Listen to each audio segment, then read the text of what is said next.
de vous savoir très nombreux devant votre petit écran, attendant avec impatience et patience ce nouveau numéro d'homéostasie. Et quel est le numéro? Parce qu'au fait, ça a été annoncé, nous vous l'avions dit, depuis l'an 2004, on a annoncé le prophète Raël, le tout dernier des prophètes, celui-là qui est en vie, ce n'est pas ceux-là qui sont morts depuis très longtemps, donc vous ne cessez de parler à homéostasie. Donc enfin, il est entre nos murs, nos 4 murs du Congo-Brazzaville, donc un très grand privilège. Voilà pourquoi homéostasie reçoit cet infime privilège de le recevoir sur ce plateau. On est donc là où il est descendu, à l'hôtel Méridien. Donc pour qu'on redéfinisse avec lui-même, le fils de Yahvé, le prophète du futur. Parce qu'on en a parlé, mais vous savez, nous avons une connaissance imparfaite du mouvement raélien et de la mission qui lui avait été confiée. Voilà pourquoi on aimerait bien que vous l'avez demandé à homéostasie d'ailleurs. Homéostasie, rapprochez-vous du prophète. Il faudrait que nous l'entendions lui-même de vive voix nous redéfinir certaines choses. Donc ce n'est que partie remise. Tout de suite, pensée du jour. Le pouvoir est au bout du sexe. Lu pour vous. Le Christ s'est anéanti lui-même. Paganini est l'un des meilleurs violonistes que le monde ait connu. Bien de personnes, comme le poète allemand Henri Heine, ont cru qu'il avait fait un pacte avec le diable. Lui vendant son âme pour l'éternité, on nous change du génie, de la fortune et de la gloire. Mais son ascension à la renommée et à la richesse furent difficiles. Poursuivi par des créanciers qu'il ne pouvait payer, il s'enfuit de Venise jusqu'à Vienne, où il dut gagner sa vie en jouant du violon à des mariages ou en allant de café en café. Les restaurants chics refusaient de le recevoir à cause de la pauvreté de sa mise. Un jour qu'il jouait au violon dans un restaurant populaire, un étudiant lui donna même quelques pièces de monnaie pour qu'il arrête ce grincement insupportable. Cette insulte mit une ambition folle au cœur de Paganini. Il réussit un concours au palais du prince héritier. Dès lors, une splendide carrière s'ouvrait à lui. Sa renommée devint mondiale et sa fortune fabuleuse. Des femmes lui firent d'ailleurs des avances. Paganini avait réussi dans la vie, mais c'était au prix de la damnation de son âme. Cet homme était malheureux. Il quêtait l'adulation, cherchait à entasser toujours plus d'argent, avec une avarice sordide et, surtout, il était dévoré de jalousie à l'égard de tous les autres artistes passés, présents et à venir.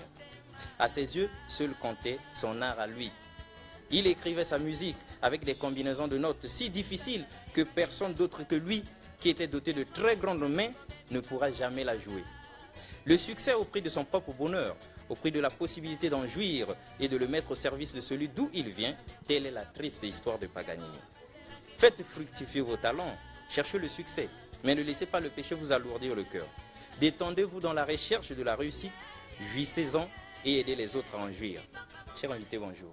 Bonjour. Alors, prophète, c'est un privilège dont nous ne mesurons même pas la profondeur, que vous ayez accepté de nous recevoir chez vous. Bon, on peut dire chez vous parce que vous êtes chez vous. Tout l'univers vous appartient. Donc, vous nous recevez chez vous. C'est un très grand privilège qui était attendu par tous ces Congolais qui ont vu par les informations qu'il était déjà arrivé entre nos 4 murs. Mais comme le commun de Congolais n'a pas la possibilité d'accéder ici, ils nous ont dépêchés pour arriver. Donc, c'est un grand privilège. Nous vous en remercions. Alors, pour ceux qui nous suivent, nous avions parlé longtemps du prophète du futur, du dernier du prophète, du fils de Yahvé. Qui êtes-vous exactement? Redéfinissez-le ce que vous êtes, pour qu'ils comprennent mieux. Merci d'abord pour cet accueil extraordinaire. Je suis chez vous. Si l'univers et l'infini est mon royaume, le Congo est le vôtre. Et c'est pour moi un privilège d'être dans ce pays qui a une mission particulière, qui a un peuple avec des qualités particulières, et d'être dans votre émission, qui est très particulière aussi et qui est vraiment tournée vers les jeunes, vers le futur et vers la spiritualité.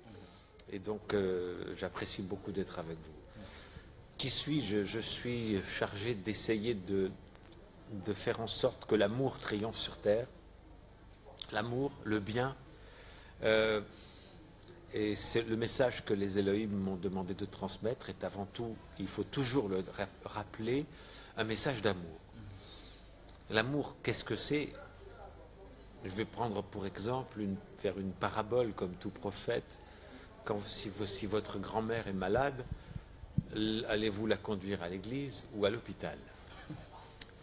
Vous avez l'air suffisamment intelligent pour l'amener à l'hôpital. Eh bien, les êtres stupides les amènent d'abord à l'église. Ça se fait de moins en moins, heureusement, parce que la science, c'est de l'amour. on sauve des gens, on remplace des bras, des jambes, on fait des greffes d'organes, des greffes de visage, on fait des vaccins, on sauve des vies grâce à la science. La science, c'est de l'amour. Vous le savez, vous qui vivez en Afrique où la mortalité infantile a été longtemps très très grande, une femme devait mettre au monde jusqu'à 10 enfants pour en conserver 2 ou 3 autrefois. Maintenant, elle met au monde 10 enfants et ils survivent tous. C'est de l'amour, c'est de la science. La science, c'est de l'amour. Et moi, je suis là pour faciliter, je ne suis qu'un facilitateur, de faciliter le plus beau cadeau que la science peut nous faire. Quel est-il? De ne plus mourir, du tout. De vivre éternellement grâce à la science. La vie éternelle que des prophètes avant moi ont promise pour après la mort, donc il fallait mourir pour vivre éternellement, cette vie éternelle va être possible grâce à la science, grâce aux technologies nouvelles, et c'est avec un plaisir particulier que je diffuse ces messages, certes partout sur la Terre, mais encore plus en Afrique. Pourquoi? Parce que l'Afrique a le privilège de ne pas être victime d'une tradition chrétienne qui a trahi le message de Jésus et qui s'est toujours opposée à la science. Il faut rappeler que l'Église catholique a été contre les vaccins, contre les antibiotiques, contre le fait simplement d'ouvrir les cadavres pour étudier l'anatomie. Les premiers médecins au XVIIe siècle qui ouvraient les cadavres pour étudier le corps humain, pour apprendre à soigner, étaient excommuniés, il faut le dire. C'est par la même Église catholique qui a dit que les Noirs n'avaient pas d'âme. C'est la même, c'est le mal à l'état absolu, l'Église catholique. C'est celle qui propage le sida maintenant en Afrique, en disant ne portez pas de préservatif. C'est ce que le pape a encore rappelé récemment. C'est encore un autre crime contre l'humanité, un crime de l'Église catholique. Puis moi j'arrive en disant, protégez-vous, utilisez le préservatif, faites confiance à la science, n'allez pas voir les prêtres, mais allez voir les médecins, et que nous allons pouvoir avoir une vie de bonheur, d'harmonie, avoir à manger. L'Église catholique condamne les aliments génétiquement modifiés. Vous savez qu'en Afrique, il meurt un enfant toutes les 5 minutes de faim. Seules les manipulations génétiques peuvent donner à manger à toute la planète. L'Église catholique le condamne. Alors, pourquoi l'Afrique est plus réceptive que tout cela aux autres, que les autres pays? Parce que l'Afrique a un lien particulier, je dirais, avec les Elohim. Puisque c'est ici que le christianisme a montré son horrible visage en cautionnant l'esclavagisme. Son horrible visage. Son horrible visage, qui n'a rien à voir avec le magnifique message de Jésus, qui a été trahi. Trahi par ces systèmes qui sont venus pour faire quoi? Pour dire, d'abord, les Noirs n'ont pas d'âme, donc on peut les esclavagiser. Il faut se rappeler que ça a été dit et fait. Ensuite, pour coloniser, piller l'Afrique. Il y a eu une décolonisation? Non. On dit qu'il y a eu une décolonisation. C'est une décolonisation de surface, de vernis, mais en vérité, les ancêtres des Africains qui sont vivants avec les Elohim, ils pleurent. Ils pleurent quand ils voient leurs petits-enfants aller à l'église, à embrasser la religion de ceux qui les ont torturés, emprisonnés, amputés, esclavagisés. C'est pour ça que je soutiens le livre de Ouriel qu'il a écrit et dont le sous-titre que je lui ai inspiré dit « Un noir chrétien est un traître à la mémoire de ses ancêtres ». Prophète, je vous arrête avec votre permission, bien sûr, oui. Parce que déjà ça, c'est ça d'ailleurs qui scandalise énormément, nous qui sommes habitués avec notre Jésus et nos églises depuis tout ce temps-là. Alors votre message, combien même c'est un message espoir, un message qui nous garantisse cet avenir-là, oui. Ce bien-être-là, mais il nous scandalise quand vous enlevez notre Jésus, notre église. Comment est-ce que nous resterons vides ou bien remplirez donc ce vide-là par quelque chose de... Est-ce que la science suffit à elle-même de prendre la place que nous avions toujours de Dieu? Il faut vous rappeler de vos ancêtres. Vos ancêtres n'avaient pas le christianisme et ils étaient beaucoup mieux. Toutes les souffrances, l'appauvrissement, l'exploitation, l'esclavagisme est arrivé avec le christianisme et a été cautionné par le christianisme. Aussi bien la colonisation que l'esclavagisme. Donc il faut se dégager de ça, penser à vos ancêtres encore une fois, qui vous regardent du ciel et qui cesseront de pleurer ou des larmes de bonheur lorsqu'ils verront leurs descendants, le peuple africain, rejeter les églises chrétiennes et retrouver les religions qui étaient là avant, car il y avait des religions très belles. Il n'y avait pas de génocide avant les colonisateurs. Les problèmes de Rwanda n'auraient pas pu exister. Les Hutus et les Tutsis vivaient en bonne intelligence. Oh, il y avait des petites bagarres, il y avait des fois 2-3 guerriers qui mouraient, mais jamais plus. Le génocide est venu des colonisations qui ont créé des frontières artificielles, qui ont fait vivre au même endroit, sous un pouvoir commun, des gens qui avaient des langues différentes, des cultures différentes. Il faut retrouver, pour créer les États-Unis d'Afrique, j'essaie d'aider à la création des États-Unis d'Afrique, que les groupes ethniques retrouvent leur indépendance. L'Afrique doit être composée de milliers de petits États à dimension humaine, où chaque ethnie, vous le savez, il y a beaucoup de langues dans chaque pays, a son indépendance et sont fédérés dans une Afrique unie. Et là, l'avenir est magnifique. L'amour va revenir, la science peut aider. Les Africains, je le sais maintenant, sont amoureux des téléphones cellulaires et de l'ordinateur. Formidable. Il faut leur faciliter la tâche. Je milite pour que il y ait des ordinateurs à 50 €, pour qu'il y ait des ordinateurs à support en bois, pour que tous les jeunes aient accès à l'Internet, car ça, c'est de l'éducation, pour que l'Afrique devienne non pas égale au pays qui l'a colonisé, mais meilleure. Et elle est capable. Vous avez en Afrique les ressources, les matières premières. Et je vais vous donner un exemple. Au Sénégal, il y a Sony, la marque japonaise, a créé une usine électronique. Elle n'a pas fait venir des employés asiatiques. Elle a formé des Africains. Et cette usine Sony, en Sénégal, fabrique des produits électroniques avec de la main-d'œuvre de jeunes Africains. Mais le résultat est, il faut le dire, parce qu'en Afrique, je sais que beaucoup d'Africains se disent, et beaucoup de gens dans le monde disent, oui, les Asiatiques sont bons, mais les Africains, ces pauvres Noirs, ne sont pas capables de travailler dans l'électronique, ils ne feront jamais rien. Le résultat est que cette usine Sony, la qualité des produits est meilleure que ceux faits en Asie. Il faut le dire. Ah bon. Alors, et c'est pour ça qu'il faut que l'Afrique se redresse, prenne espoir, aussi bien dans l'électronique que dans les manipulations génétiques, dans le clonage, dans toutes les nouvelles technologies. Les Africains sont capables de faire mieux, pas aussi bien, mieux que les autres. Alors, Prophète, merci beaucoup.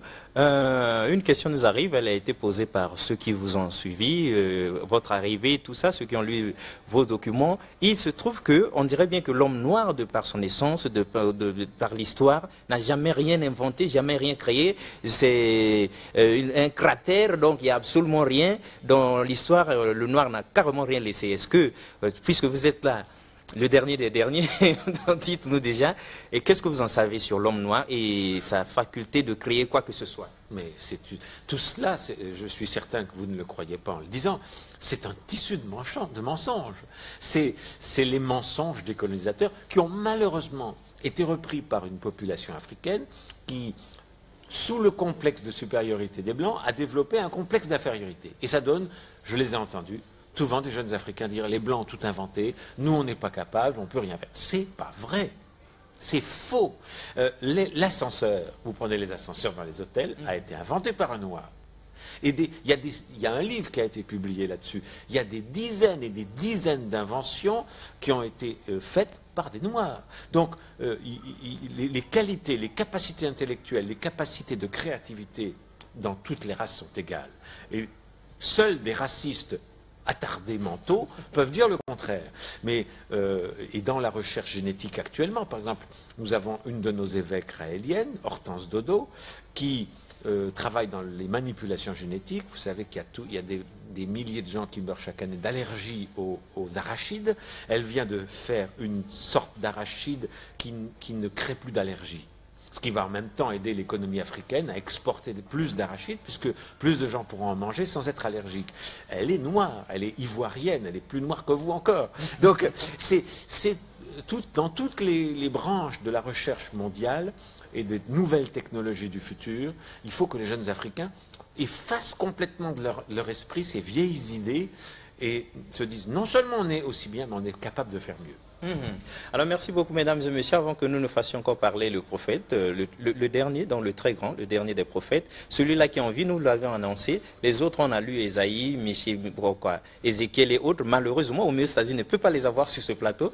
Donc le dernier est là. Il y a une question qui nous arrive, prophète. C'est tellement difficile pour nous les Africains de pouvoir nous libérer parce qu'au fait, voyez-vous, il y a le fait que il y a une preuve de force, comme qui dirait, entre ici, entre le nord et le sud. Est-ce que, de par l'armement, de par l'économie, on ne va pas d'une certaine manière coincer cette Afrique que vous voulez construire et libérer pour qu'on ait comme ça les États-Unis d'Afrique? Est-ce que ce n'est pas une utopie quand on sait qu'il y a les États-Unis qui sont là très très forts et il y a l'Union européenne qui se construit, qui se consolide? Est-ce que l'Afrique a quelque chance d'aboutir demain à un quelconque bloc qu'on appellerait États-Unis d'Afrique? C'est ça qu'il faut faire.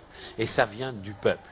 Ça ne va pas venir des décideurs, des hommes politiques qui sont, vous le savez, malheureusement, presque tous corrompus, presque tous ne pensent qu'à leur portefeuille et pas à l'intérêt du peuple. Il va falloir que se lèvent, non pas des politiciens, mais des hommes d'État. Un homme d'État, c'est quelqu'un qui travaille pour le bien du peuple et pas pour son porte-monnaie.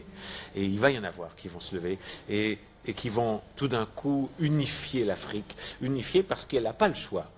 Vous le savez, les pays en voie de développement ne sont pas en voie de développement, ils sont en voie de sous-développement. C'est-à-dire que c'est pire chaque année. Et il faut créer l'afro, comme on vient de créer l'euro, une monnaie africaine. C'est impensable de ces francs CFA, qui est encore des francs CFA.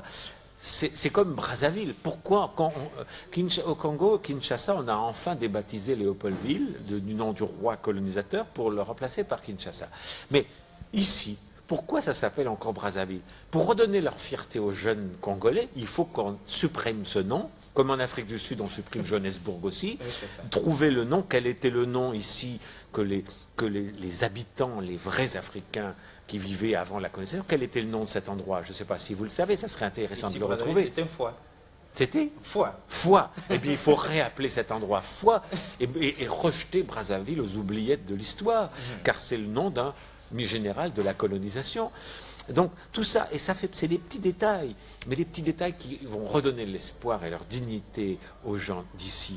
Il faut que les députés, les politiciens cessent de mettre le costume des Blancs, que je déteste, c'est pour ça que je m'en suis... Qu'ils aiment beaucoup. Oui, il faut retrouver la tenue traditionnelle africaine. Nous avons soutenu un politicien, je ne sais plus dans quel pays d'Afrique, auquel on refusait l'accès au Parlement parce qu'il portait la tenue africaine, il fallait qu'il mette le costume cravate des colonisateurs. Qu'est-ce que ça veut dire? C'est des copies, ça continue d'être le gentil petit noir qui copie les blancs. Il faut sortir de ça. Et le moyen d'en sortir, c'est vraiment de retrouver sa dignité, de retrouver ses racines, de retrouver sa culture, de retrouver tout ce qui a fait l'Afrique et qui est extrêmement riche. Je dis bien extrêmement riche. Il y a eu des prophètes noirs et j'ai révélé lors de ce voyage ici qu'Adam et Ève étaient noirs. Encore un scandale, prophète. Bien sûr, je suis là pour ça. On reconnaît un faux prophète au fait qu'il est politiquement correct et un vrai prophète au fait qu'il vient renverser les marchands du temple et qui vient déranger.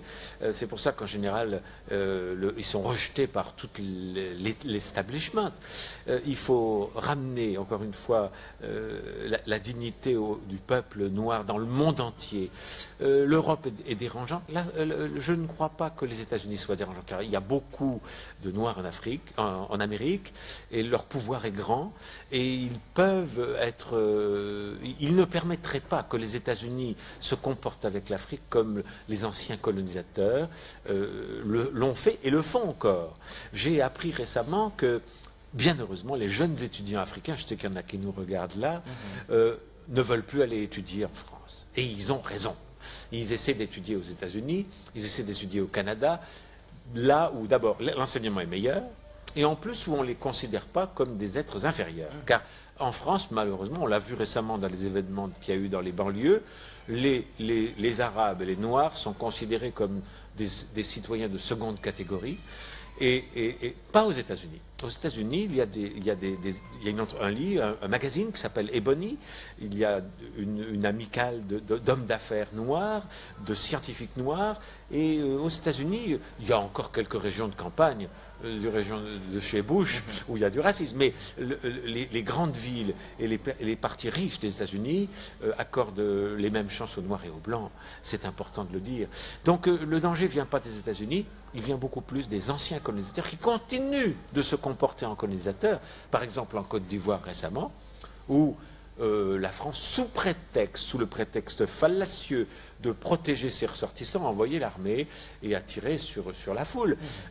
J'ai demandé, vu que, vous le savez, en France, on a brûlé des milliers de voitures et qu'il y a beaucoup d'Africains émigrés qui travaillent là-bas, j'ai demandé pourquoi il n'y aurait pas réciprocité. Les États africains auraient dû envoyer des troupes à Paris pour protéger leurs ressortissants. Si ce n'est pas accepté, ça veut dire qu'il y a 2 poids et 2 mesures. Et c'est juste. Prophète, merci beaucoup, mesdames et messieurs.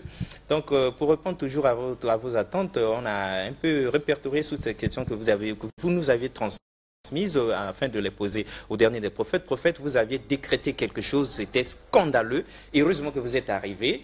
Donc, lorsque vous avez décrété ça, homéostasie, donc après ça, nous avions répercuté ça comme ça, 2004, année de l'athéisme. Donc, on a fait des émissions là-dessus et on vous a laissé parler. Maintenant que vous êtes là, alors pourquoi avoir pris cette décision en 2004? Parce que c'est important de comprendre qu'on peut avoir une grande spiritualité sans Dieu. C'est toujours au nom de Dieu qu'on a tué. Une spiritualité sans Dieu. Bien sûr, le bouddhisme par exemple, puisque le Dalai Lama l'a rappelé encore récemment à la télévision, dans le bouddhisme il n'y a pas de Dieu, tout-puissant, créateur absolu. La spiritualité est fondamentale, mais une spiritualité sans Dieu. Une spiritualité reliée à la nature, qui était la spiritualité des religions traditionnelles africaines avant, où on était relié à la nature, à la forêt, aux arbres, à la rivière. Ça, c'est beau. Et ça ne tue personne. Mais dès qu'il y a un Dieu, alors au nom d'Allah, on pose des bombes. Au nom de la chrétienté, on fait les guerres de religion, les conquêtes, les croisades. Au nom d'Israël, on tue les Palestiniens. Au nom, toutes les religions, sans exception, dès qu'il y a un Dieu, au nom de Dieu, on fait souffrir, on torture, on esclavagise. On a même dit que l'esclavagisme avait l'avantage de christianiser les Noirs. Et ça, il y a des gens qui l'ont accepté, ce qui est quand même monstrueux. L'athéisme, c'est comprendre, se tourner vers la science, comprendre qu'on peut avoir en même temps science et spiritualité, progresser, ne plus s'agenouiller devant un morceau de bois, aimer Jésus. C'est un homme, c'était un messager, un prophète. Oui, les mots de Jésus, aime ton prochain comme toi-même. Si on te frappe sur la joue droite, tends la joue gauche. Ça, c'est pas la croisade, c'est pas George Bush qui envahit l'Irak, c'est l'amour. Alors, oui, aimer l'amour, aimer les messages de Gandhi, de Bouddha, de Mohammed, qui étaient pleins d'amour. Mais les systèmes les ont trahis pour, au nom d'un Dieu qui n'existe pas, il n'y a pas de Dieu, on fait que les races et les nations s'entretuent. Alors, c'est tout signé prophète Raël, donc le vrai, pas ceux qui s'autoproclament prophète, parce que c'est l'authentique. Donc, parce que vous avez eu comme ça là, la chance, et c'était un certain 13 décembre 1973, de croiser Yahvé en personne. Bien oui, j'ai eu est-ce que c'est une chance? Je ne pense pas. Est-ce que c'est un privilège? Je ne sais pas. J'ai été conçu pour ça, donc j'ai aucune chance, aucun privilège et aucun mérite. Ok. Donc, hélas. Mais j'ai une responsabilité. J'ai été conçu pour ça et je l'accomplirai jusqu'au bout. De diffuser, d'essayer d'améliorer le sort des hommes, de sauver cette humanité. Et l'Afrique, c'est un résumé de l'humanité. Si on ne sauve pas l'Afrique, toute l'humanité va périr. C'est pour ça qu'il faut se concentrer sur l'Afrique. Car c'est toujours chez le plus faible. Et de toutes les nations sur Terre, l'Afrique est la plus faible. Économiquement, si on ne sauve pas les plus faibles, alors tout le monde périt. Alors, prophète, merci beaucoup. Il y a encore quelque chose, puisque vous aviez parlé, avant que vous n'arriviez à ces propos-là, vous avez parlé de Jésus et tout ça. Vous arrivez au Congo, justement en décembre, nous sommes en plein Noël ici chez nous à Brazzaville, Noël, les jouets, tout ça. Bon, c'est la fête de la Nativité. Quelle place donnez-vous à Noël? Quelle place à Jésus? Qu'est-ce que vous nous conseillez? Est-ce qu'on achète des jouets à nos enfants? Est-ce que le 25 décembre, c'est la très grande fête de la Nativité? Noël, c'est un mélange effroyable de superstitions, de croyances fausses et de spiritualité qui peut être très belle, mais qui ne l'est pas forcément. Si on revient à la vraie spiritualité, se rappeler que Jésus est né à cette époque-là avec son message d'amour, aime ton prochain comme toi-même. Si on te frappe, il faut le redire, George Bush, il a oublié de le lire. Si on te frappe sur la joue droite, tends la joue gauche. Je le redis parce qu'il faut le dire, c'est le message de Jésus. Si on te frappe sur la joue droite, tends la joue gauche. C'est pas envoie des bombes ou fait un débarquement en Irak. Si George Bush avait été chrétien, ce qu'il prétend, après les attentats du 11 septembre, il aurait tendu la joue gauche en disant « Voilà, nous allons donner de l'argent aux Africains, on n'en a pas donné assez, c'est vrai, ils avaient raison de nous attaquer, on va aider les Palestiniens autant qu'on aide Israël, on va enlever nos troupes des pays du monde où ils n'ont rien à faire », ça aurait été tendre la joue gauche. Non, au lieu de ça, il a répondu en larguant des bombes sur l'Afghanistan, en envahissant l'Irak. C'est pas de l'amour. Et ça va amener encore plus de haine, encore plus de violence. La violence amène la violence, l'amour amène l'amour. Alors, merci beaucoup. La violence amène la violence, l'amour amène l'amour. Ça, c'est vrai. Personne ne pourrait contester, mesdames et messieurs, mais nous revenons toujours au prophète. Il faudrait qu'on en bénéficie énormément. Prophète, je n'ai pas complètement répondu. Si je peux terminer sur Noël, parce que c'est une question importante. C'est bon. Le Père Noël, il ne faut pas faire croire aux enfants au Père Noël. C'est un mythe qui vient d'Europe de l'Est, qui n'a d'abord rien à voir avec Jésus. Jésus n'était pas habillé en rouge avec une autre pleine de jouets.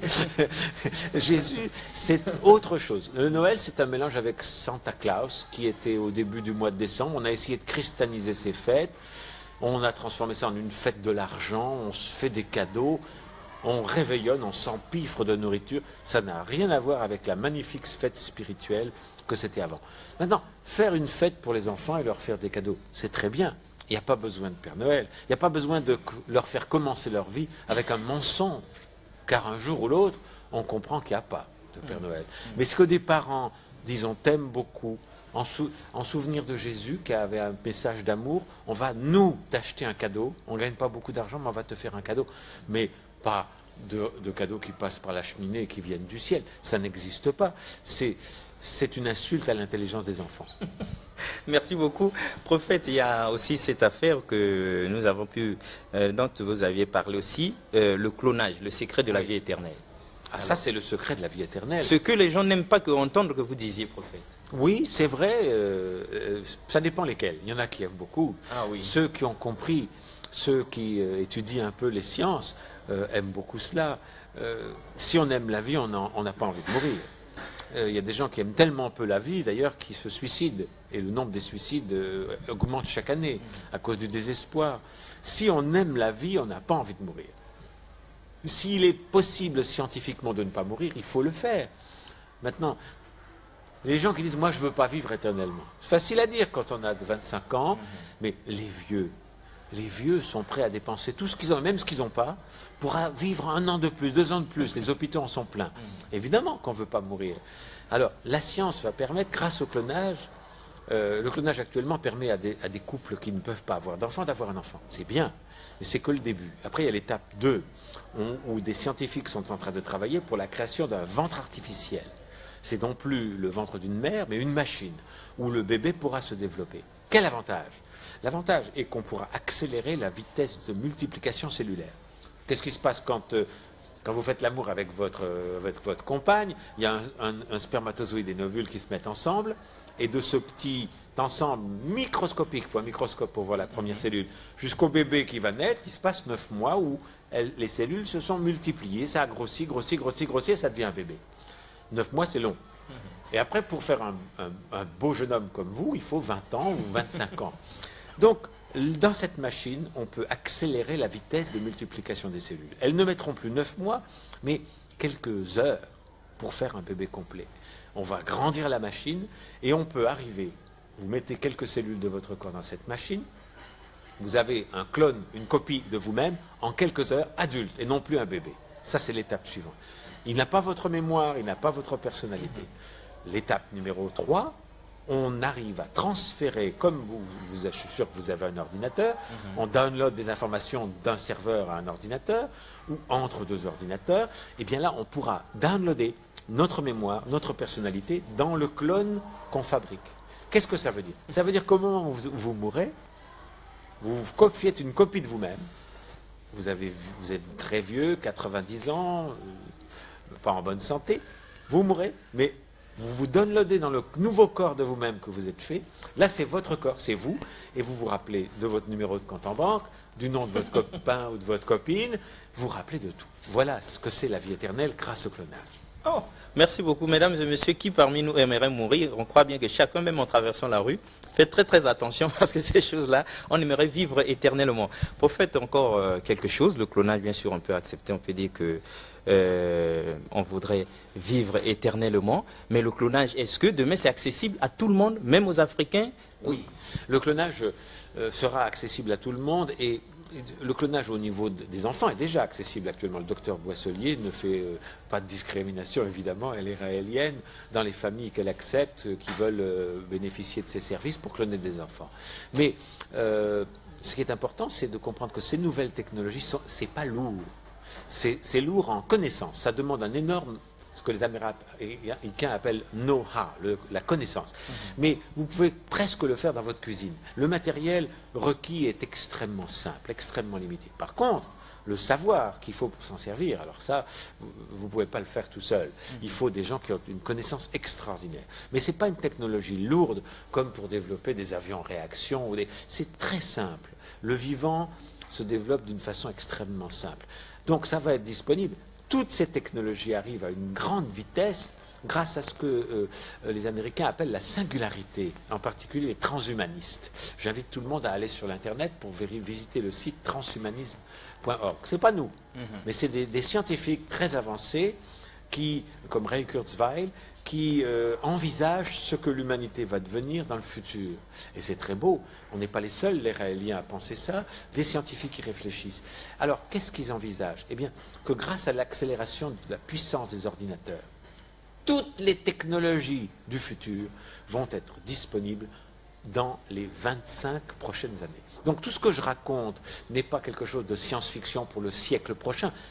D'ici 20 à 25 ans, plus personne ne va mourir sur Terre.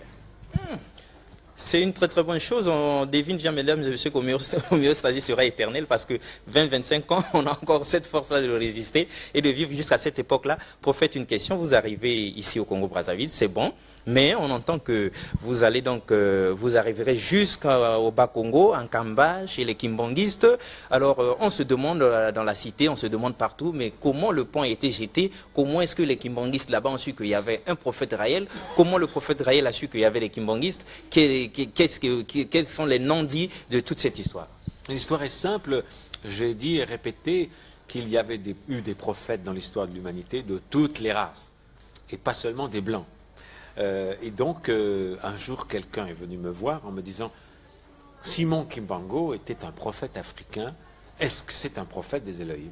Et j'ai pu, par les Elohim, savoir que oui, il avait été un prophète des Elohim, et donc je l'ai révélé.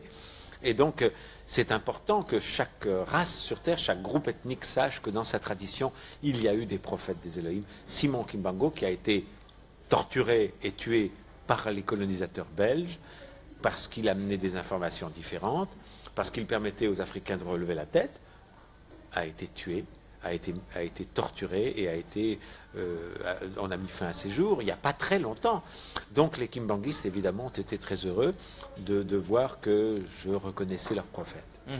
Alors merci, c'est tout compris, mais prophète, il y a aussi autre chose. Nous étions à votre conférence de presse de la dernière fois où vous nous aviez dit qu'il y avait donc 7 races. Voilà, et donc expliquez un peu à ceux qui n'ont pas eu cette chance-là. Vous disiez qu'il y avait 7 races des Elohim. Ils ont donc créé 7 races d'hommes ici. Expliquez un peu cette origine de l'homme. Oui,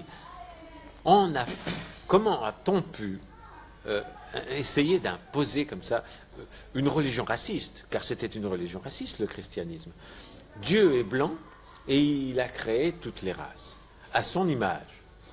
Ce qui fait que je suis persuadé que vous l'avez fait étant enfant, et beaucoup de petits Africains ont dit, mais si Dieu m'a créé à son image, il est noir aussi. C'est-à-dire, c'est la logique. Alors bien sûr, les prêtres disaient, on ne pose pas de questions, c'est un péché, tais-toi, Dieu est blanc, et c'était un mystère. Ils aimaient bien cultiver le mystère, ces gens-là. Et la réalité, elle est tout autre. Et c'est pour ça que le mouvement raélien a tellement de succès, je dirais plus de succès chez les non-blancs que chez les blancs. Les blancs, ils perdent quelque chose. Ils perdent ce qu'ils pensaient être le privilège d'être la race supérieure. Tout d'un coup arrive un message qui explique les Elohim avaient 7 races, ils sont venus sur Terre, ils ont créé des laboratoires un peu partout, et ils ont créé 7 races à l'image de celles qui existaient chez eux. C'est tellement plus sensé, et c'est la seule façon d'expliquer la Bible d'une façon non raciste. Car s'il y a un Dieu blanc qui crée des noirs inférieurs, c'est un Dieu raciste. C'est inacceptable, c'est insupportable. Donc là, tout d'un coup, les êtres de toute couleur, de tout groupe ethnique peuvent regarder le ciel en disant « j'ai un créateur à mon image ». C'est ça, le message magnifique. Oui, mais merci beaucoup, prophète. Mais à ce moment-là, notre Jésus de toujours, le Fils unique de Dieu, qu'est-ce que vous en dites? De quel Dieu? Le Dieu blanc, noir, jaune? Il n'y a pas de Dieu. C'est ça qui est important. Il n'y a pas de Dieu. Nous sommes une religion athée, comme le bouddhisme. Il y a les créateurs, qui sont les Elohim, des hommes comme nous. Nous deviendrons des Elohim. Nous sommes en train de devenir des Elohim nous-mêmes. Nous allons créer la vie ailleurs. Nous allons devenir comme des dieux, comme c'est écrit dans la Genèse. Et ces êtres qui nous ont créés à leur image, l'un d'entre eux était le Père de Jésus, mais Jésus n'est pas plus important que Simon Kimbango, n'est pas plus important que Bouddha. Tous les prophètes sont importants à égalité. Et ce ne sont que des messagers. Il n'y avait pas de Dieu le Père, et Jésus n'était pas Dieu. C'était un messager, un prophète.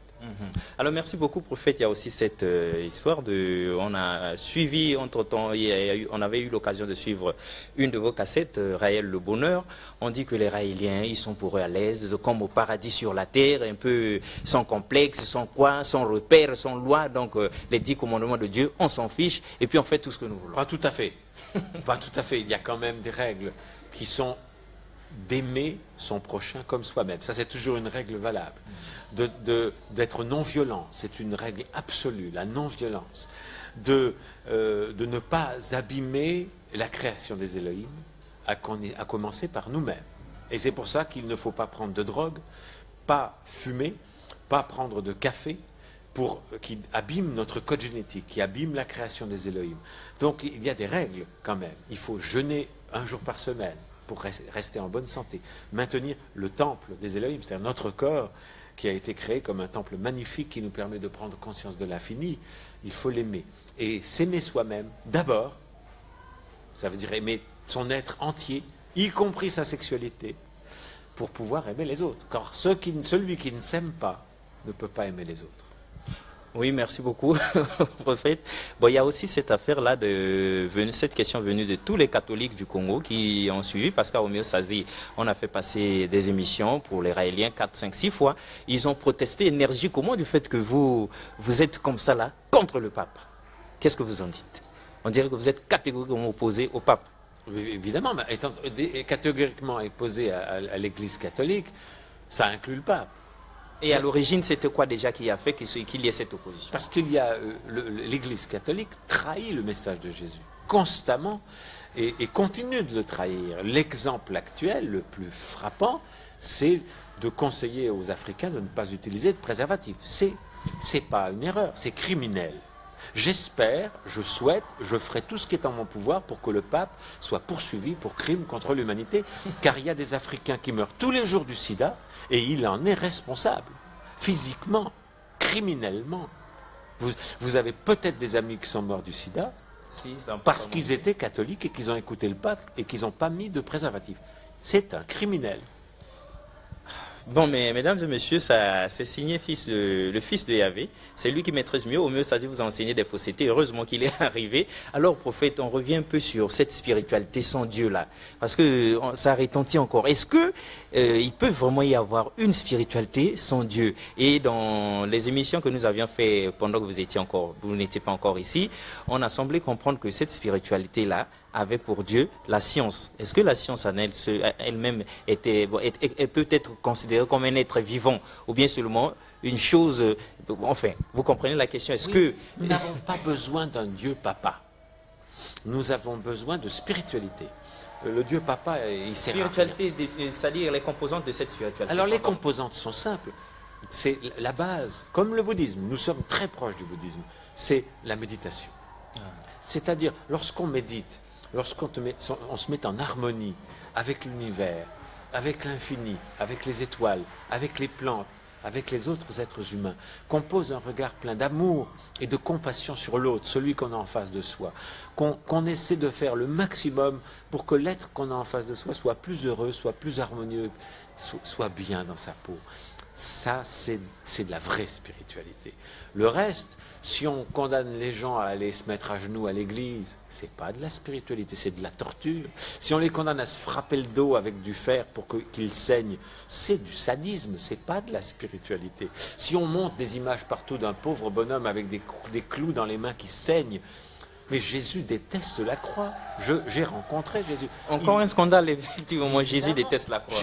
Imaginez-vous que Jésus avait une croix autour du cou. Jamais de la vie. C'est l'instrument qu'il a torturé, qui lui a enlevé son sang, qui l'a fait mourir.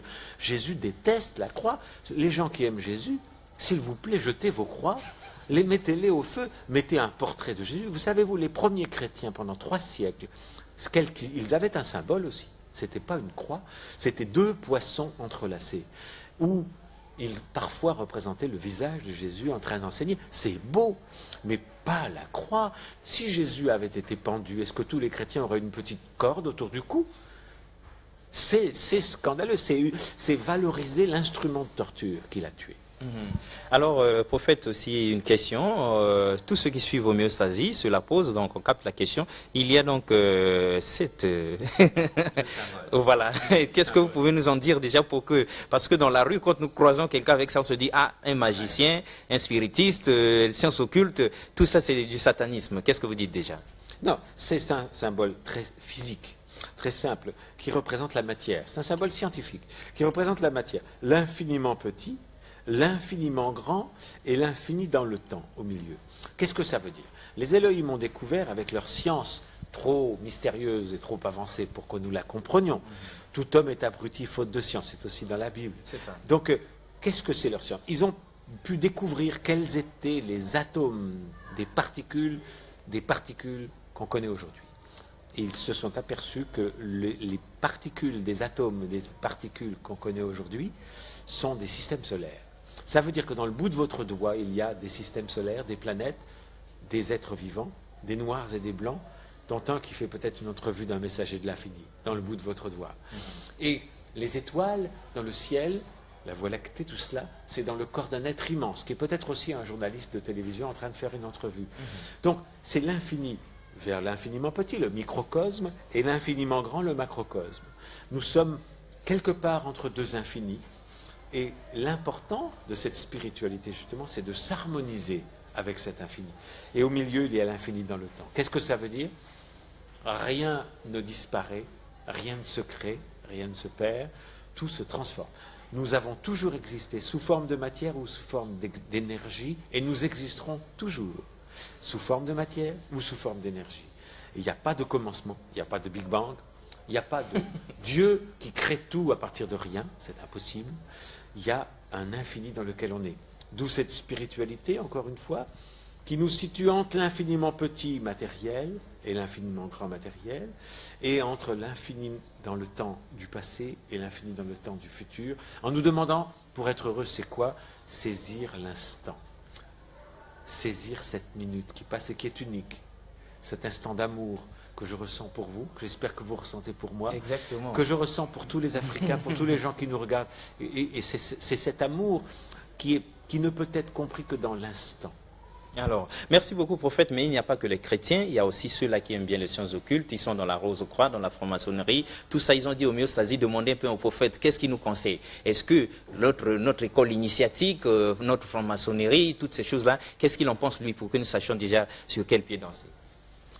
Il y a beaucoup de façons de développer de la spiritualité, mais la seule véritable façon d'échapper au mysticisme et aux superstitions, qui sont le plus grand danger, car c'est ce qui nous égare le plus, eh bien c'est la science. Je recommande aux gens d'étudier la science, d'étudier encore la science et de continuer d'étudier la science. Seule la science peut nous amener sur le Dalai Lama, pour qui j'ai énormément d'admiration. C'est le seul grand chef religieux au monde à avoir dit « Je crois au pouvoir de la méditation ». C'est ça, c'est une partie de la foi bouddhiste. Mais il dit, le Dalai Lama, si la science me prouve que ça n'est pas vrai, j'abandonnerai cette croyance.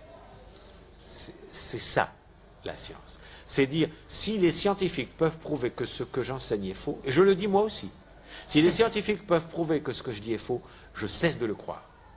Les messages des Elohim que j'amène, si des scientifiques sont capables de me prouver que ce que j'amène est faux, je cesse de le croire. Ah bon? Moi-même, je suis le premier à le dire, avec le Dalai Lama. Il croit au karma, à la réincarnation. Il dit, si la science peut prouver que la réincarnation n'existe pas, le Dalai Lama, je cesse d'y croire. Le pape, lui, non. Le pape, lui, va dire, même si les scientifiques vont dire que c'est faux, je continuerai de croire en Dieu. Ça, c'est de la superstition. Alors, merci beaucoup, prophète. Il y a quelque chose aussi que vous aviez dit pendant votre conférence de presse. Donc, dans le combat actuel de l'Africain face à l'Occident, face au reste du monde, il n'y a que la spiritualité ou encore l'esprit, le domaine spirituel qui est comme ça, comme son arme de bataille. Qu'est-ce que vous dites encore à propos? Est-ce que j'ai mal compris. Je dis donc dans le combat ou encore dans l'épreuve de force entre l'Afrique et le reste du monde, entre l'Afrique et l'Occident, vous disiez dans votre conférence de presse que la chance de l'Africain est dans sa spiritualité. Oui, tout à fait. La vraie, hein, c'est-à-dire d'être capable de s'harmoniser en abandonnant les vieilles superstitions des religions des colonisateurs, donc en apostasiant. Ça veut dire quoi, apostasier? Signer un acte où on se débaptise, où on renie les églises catholiques, protestantes, toutes les églises chrétiennes qui ont été amenées pour torturer vos arrière-grands-parents. Donc abandonner ça, retrouver une spiritualité africaine, traditionnelle, reliée aux plantes, à l'environnement, au continent, à la terre d'Afrique, ça c'est magnifique. Et ensuite, une fois que cette dignité est retrouvée, alors embrasser la science. Parce que, par exemple, l'Europe est pleine de freins face à la science qui viennent de leur judéo-christianisme, qui viennent du fait que les églises ont toujours eu peur de la science. Elles ont raison d'en avoir peur, parce que la science vient détruire leur pouvoir. Ils ont été contre les études d'anatomie, je le disais tout à l'heure, le fait d'ouvrir des cadavres, parce que le corps devait rester mystérieux, chose qu'on ne peut pas comprendre. Ils ont été contre l'avion, seul Dieu avait le privilège de voler. Ils ont été contre toute avancée scientifique. L'Africain, s'il retrouve ses racines, embrasse la science, n'est pas contre les aliments génétiquement modifiés.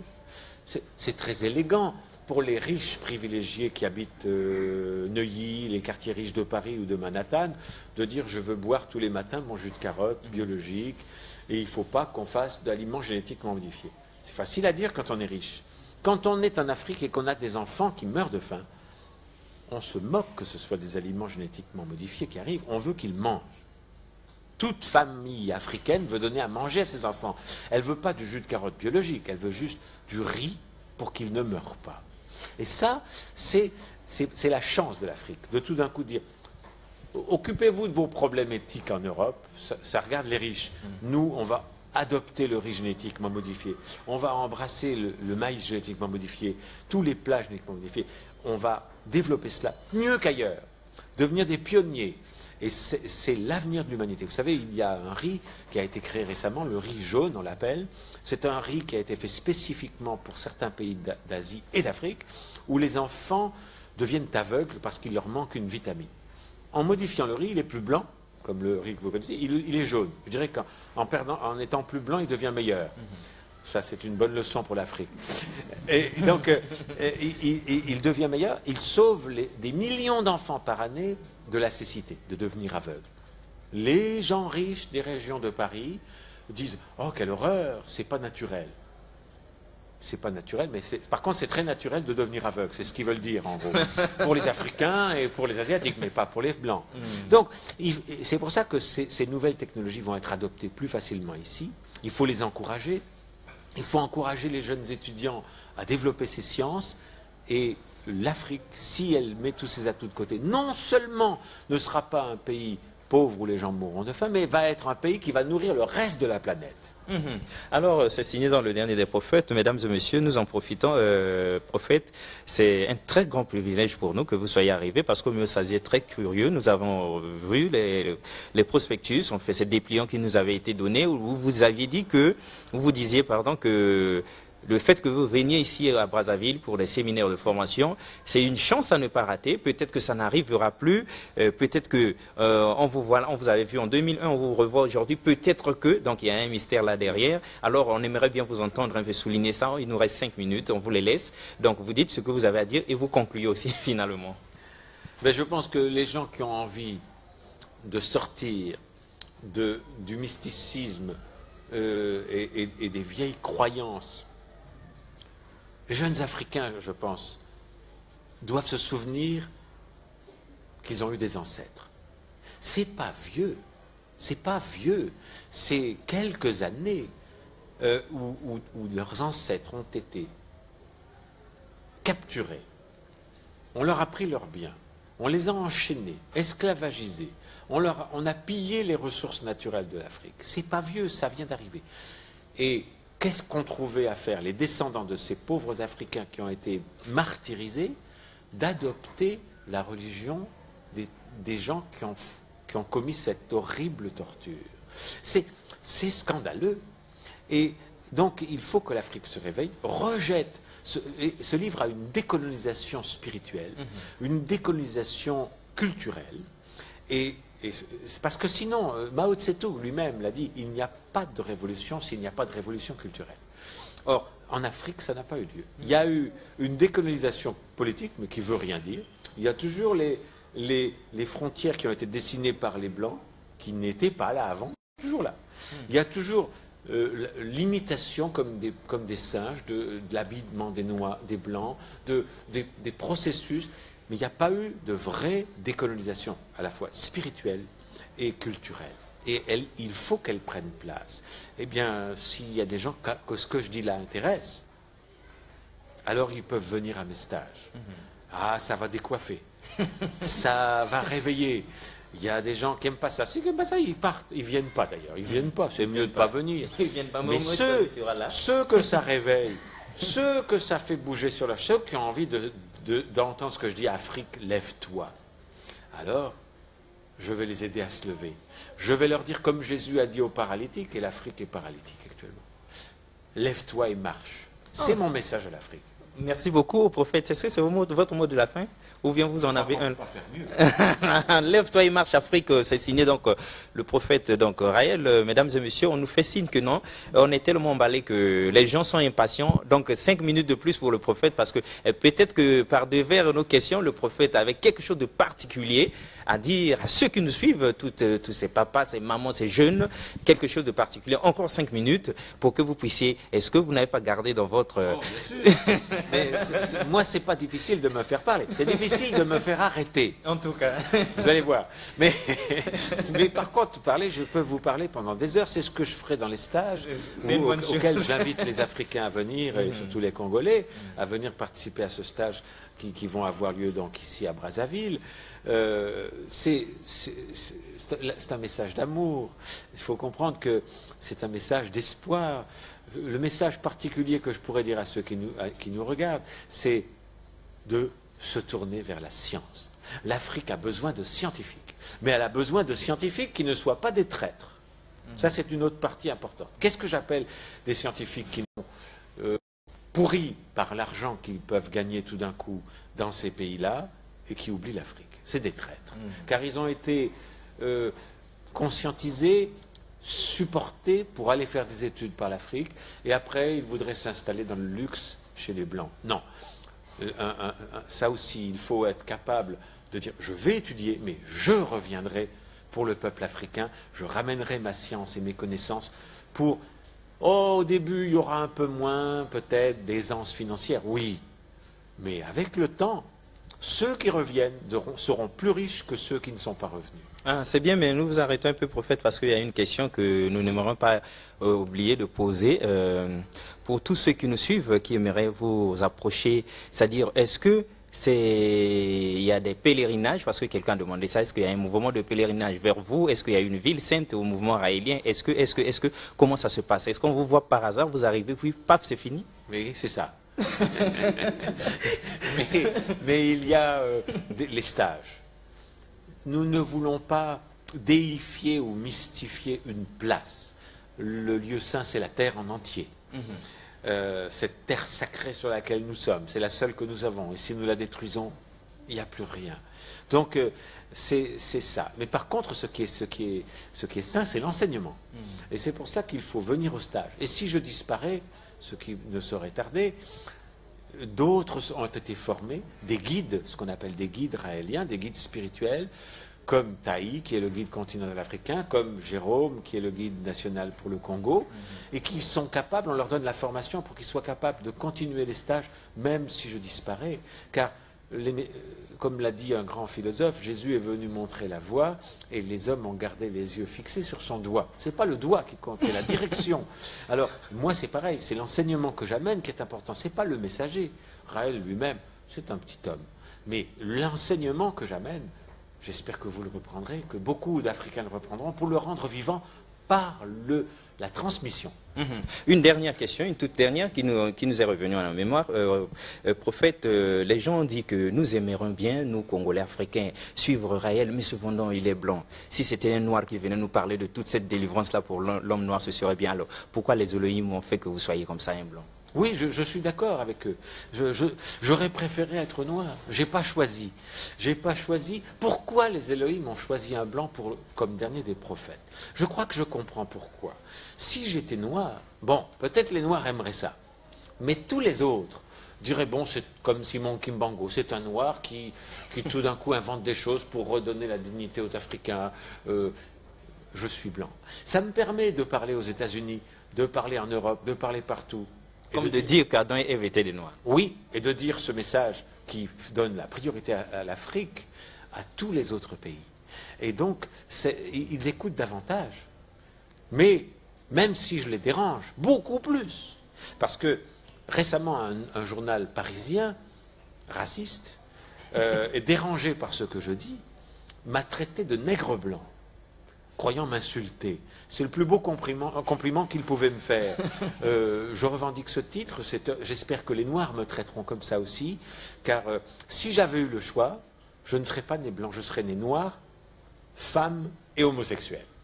Ah, c'est scandaleux. Bon, en fait, c'est peut-être scandaleux, peut-être pas, mesdames et messieurs, mais nous nous arrêtons là, à moins que vous vouliez bien expliquer, sinon le temps est contre nous. Je peux expliquer. Oui, pourquoi? Nous, on s'arrête sur le côté homosexuel. C'est ça qui scandalise notre Parce que c'est aussi une minorité qui est également, que je dirais, marginalisée. Plus que marginalisée, qui souffre, opprimée, qui est torturée dans certains pays. Bon, ça évolue. C'est un scandale qu'il y ait comme ça. Mais pas du tout, c'est génétique. Vous naissez homosexuel, on ne le devient pas, ce n'est pas une maladie contagieuse comme le sida. Quand on naît, au moment de la conception, la sexualité est définie par des échanges subtils entre le spermatozoïde et l'ovule, c'est génétique. Donc, alors on peut faire semblant, se cacher, et bien heureusement, là, il y a des pays qui sont pionniers, et il faut que l'Afrique également, sur ce plan-là, suive l'Angleterre, puisqu'Elton John vient de se marier, reconnaît les mariages homosexuels. Ça dérange qui? Ça dérange personne. Ceux qui aiment les femmes, mais ils sont tellement heureux, il y en aura plus pour eux. En quoi Moi, quand je vois des homosexuels, je suis très heureux, ça fait de la compétition en moins. Mesdames et messieurs, nous arrêtons donc le fils de Yahvé, c'était le prophète Raël, parce qu'il a dit lui-même, et c'est très difficile de l'arrêter, mais nous l'arrêtons un peu, prophète, nous étions très heureux de vous recevoir. On sait bien que tous ceux qui ont suivi sont très très heureux, parce qu'on a essayé de poser toutes les questions qu'ils avaient. On regrette seulement le fait que vous êtes rare, plus rare qu'un diamant d'ailleurs, parce qu'on vous voit aujourd'hui, on ne sait pas quand est-ce qu'on vous reverra. Seulement, est-ce que vous pouvez être comme ça, pour présenter nos doléances aux Elohim, dire quelque chose en faveur de nous? C'est tout ce que je fais tous les jours. Merci beaucoup. C'était donc Homéostasie, le prophète du futur. On avait essayé d'en dire quelque chose, nous n'avions pas pu, heureusement que lui-même est là. Mesdames et messieurs, c'était donc avec plaisir. C'était le prophète Raël sur ce plateau. Au revoir et à la prochaine. Merci beaucoup.